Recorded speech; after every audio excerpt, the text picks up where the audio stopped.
ఏంటండి ప్రతోడు ధీరప్పని బతికే ఉన్నాడు అంటాడు. ఆ కొండోడు ఏకంగా భోజనానికి వస్తాడు అంటున్నాడు. ఫ్యామిలీలు తన్నాను ఏంటండి ఇది? దేవిగా అంత బీపీ మిషన్ ఎక్కడికి వెళ్ళినా ఎవడో ఒకటి ధీరప్పని బతుకున్నాడు అంటాం. వీళ్ళు డిస్కషన్ పెట్టడం, ఈయన బీపీ మిషన్ బయటికి తీయమంటాం. అసలు పొద్దుందా?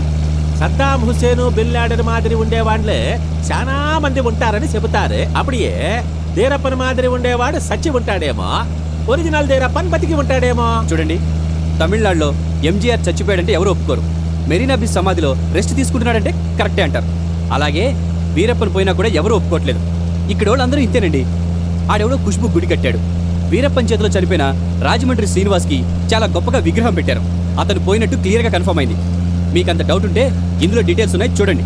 వేండప్పా ఎయిడ్స్ చెప్పండి. ఇవన్నీ రైట్ అయినా నాకేమో టెన్షన్ గా ఉండాదిప్పా. మరేం చేయమంటారండి? బండనకు తిప్పమంటారా? కాదుప్పా. పోనీ మిమ్మల్ని రోడ్ పాయింట్ లో దింపమంటారా? లేదుప్పా. ఇక్కడే దింపమంటారా? అది కాదుప్పా. పంట చంపేస్తున్నట్టు. మరేం చేయమంటారండి?